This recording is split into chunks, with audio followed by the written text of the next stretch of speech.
तो मेरा मानना है कि अ, मुझे खुद को ही खत्म कर लेना बेस्ट है मेरे लिए, क्योंकि जो मैं पैसे कमा रहा हूँ उसी से मैं अपने दुश्मन को बलवान बना रहा हूँ। वही पैसे मुझे ही बर्बाद करने के लिए यूज हो रहे हैं, और ये साइकिल बढ़ता ही रहेगा, है ना। मेरे ही टैक्सेस के पैसे से ये कोर्ट, ये पुलिस सिस्टम मुझे और मेरी फैमिली को और बाकी लोगों को भी हैरास करेगा, जो अच्छे लोग हैं।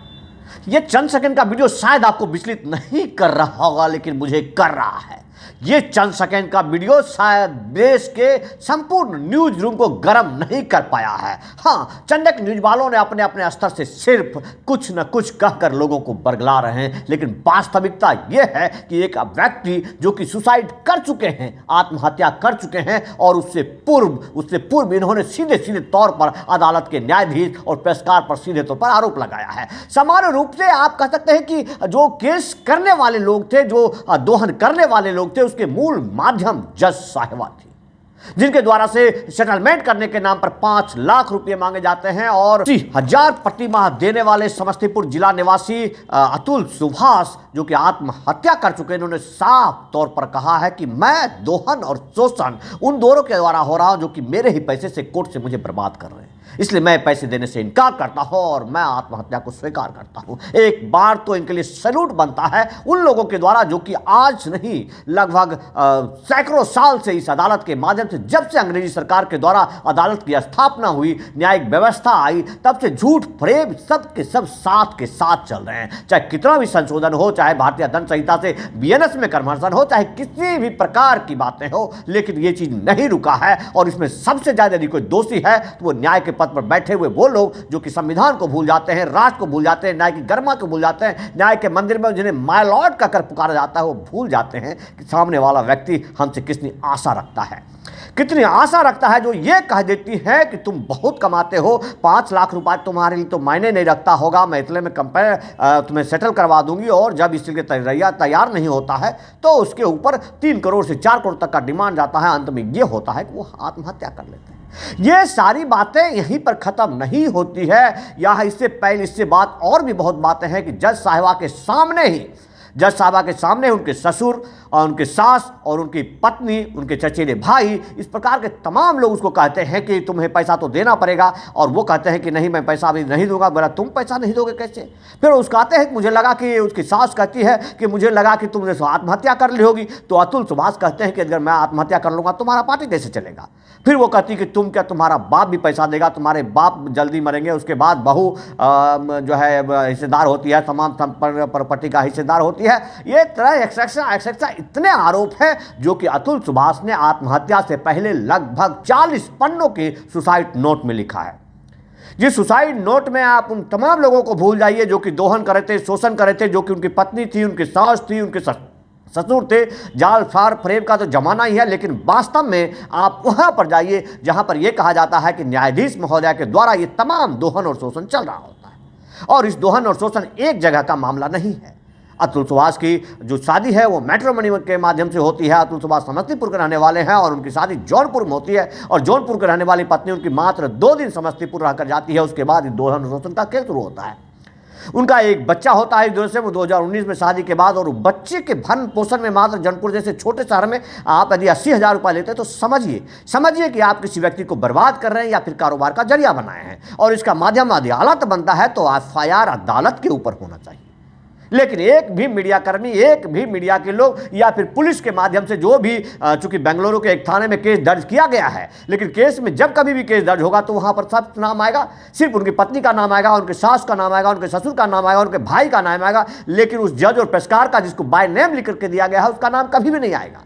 ये दुर्भाग्य चाहिए हमारे देश का कि जो लोग न्याय की गरिमा पर, न्याय के आसन पर बैठे हुए, उनका सिर्फ नाम लेने मात्र से उनके लिए प्रोटेक्शन एक्ट बनाया हुआ है, कंटेम्प्ट ऑफ कोर्ट बनाया गया है, लेकिन तमाम चीज जो कि इस आत्महत्या के बाद जो बीएनएस की धारा में मिलाया गया है, आत्महत्या के लिए उकसाने की धारा बनती है, और उसके लिए आपके ऊपर आपको फांसी तक की सजा हो सकती है। वो एक इंजीनियर को सुसाइड करवा देते हैं, और सीधी आरोप होने के बावजूद भी यदि मुकदमा दर्ज नहीं होता है, बिहार के लोग नहीं उबलते हैं, तो बड़ा अजीब दुर्भाग्य की बात है।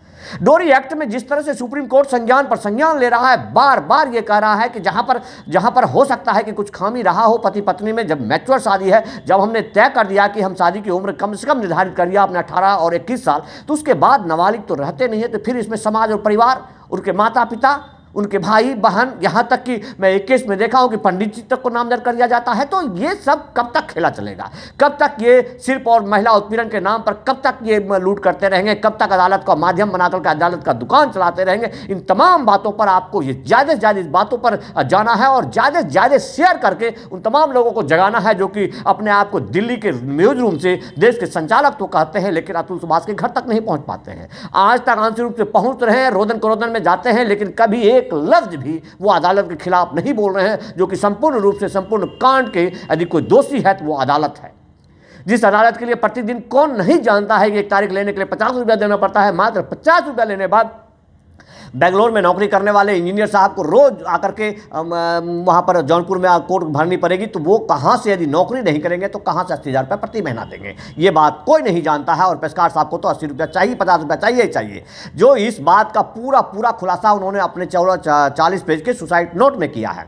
आप 1 मिनट फिर से दोबारा इस वीडियो को सुन लीजिए। और इस वीडियो से देश के प्रधानमंत्री नहीं हिलते हैं, इस वीडियो से देश के सीजीआई नहीं जगते, तो मुझे लगता है कि संवेदना पूर्ण रूपेण खत्म हो चुकी है। आज यहीं से इस निर्णय में संशोधन की आवश्यकता है। आज यहीं से सिर्फ एक जांच कमेटी बैठाने की आवश्यकता है। तमाम उन जजों को जो SC/ST धारा का दुरुपयोग करते हैं, महिला उत्पीड़न की धारा का दुरुपयोग करते हैं, दहेज उत्पीड़न की धारा का उपयोग करते हैं, और उसके खिलाफ उनके बिहाफ में उनका पूरा का पूरा गांव, उनका पूरा का पूरा रिश्तेदार, उनका पूरा का पूरा शहर, सब के सब आलीशान कोठे में रहते हैं, आलीशान ढंग से जीते हैं, और फिर वो लोगों का खून चूसते हैं, जिसे हम न्यायाधीश कहते हैं। तो ऐसे लोगों को न्यायाधीश बिल्कुल नहीं कहना चाहिए। आपको सत्य पर यदि जानना है तो ज्यादा से ज्यादा लोग इस चीज को शेयर करें, और शेयर करके कम से कम सीजीआई तक पहुंचाए मेरे दर्द को, क्योंकि मैंने इस चीज को भुगता है। मैंने अपने हाथों से AD-J1 को रिश्वत दिया है और उसे 5 लाख रुपया देकर के अपने पिता के अंत्येष्टि के लिए आया था। और आज सेम सुम सिर्फ मैं जीवट हूं, भारत का सिपाही हूं, इसलिए मैं सुसाइड के लिए बाध्य नहीं हुआ हूं, लेकिन मैंने इच्छा मृत्यु का वरदान मांगा है। तमाम मीडिया चुप है। मैं जरूर जल समाधि की घोषणा करूंगा, लेकिन वक्त और हालात कुछ ऐसे चल रहे हैं। लेकिन उन लोगों को सोचना चाहिए जो ऐसा माहौल क्रिएट करते हैं। इसमें यदि किसी की सजा होनी चाहिए तो सबसे पहला सजा उस जज को बनती है। पहला यदि हत्या का कांड दर्ज होता है तो पहला आरोपी है वो जज साहिबा है। मेरे भाई, अब भी वक्त है, लाखों उन युवाओं को बचा लो। सिर्फ मर्द ही दोषी नहीं होता है, सिर्फ मर्द ही दोषी नहीं होता है। बेस्यालें महिलाओं से चलती है, ये बेस्यालें जो है वो महिलाओं से चलती है। धन्यवाद, जय हिंद। तो मेरा मानना है कि मुझे खुद को ही खत्म कर लेना बेस्ट है मेरे लिए, क्योंकि जो मैं पैसे कमा रहा हूँ उसी से मैं अपने दुश्मन को बलवान बना रहा हूँ। वही पैसे मुझे ही बर्बाद करने के लिए यूज हो रहे हैं, और ये साइकिल बढ़ता ही रहेगा, है ना। मेरे ही टैक्सेस के पैसे से ये कोर्ट, ये पुलिस सिस्टम मुझे और मेरी फैमिली को और बाकी लोगों को भी हैरास करेगा जो अच्छे लोग हैं। तो जो सप्लाई है वैल्यू का, उसी को खत्म कर देना चाहिए।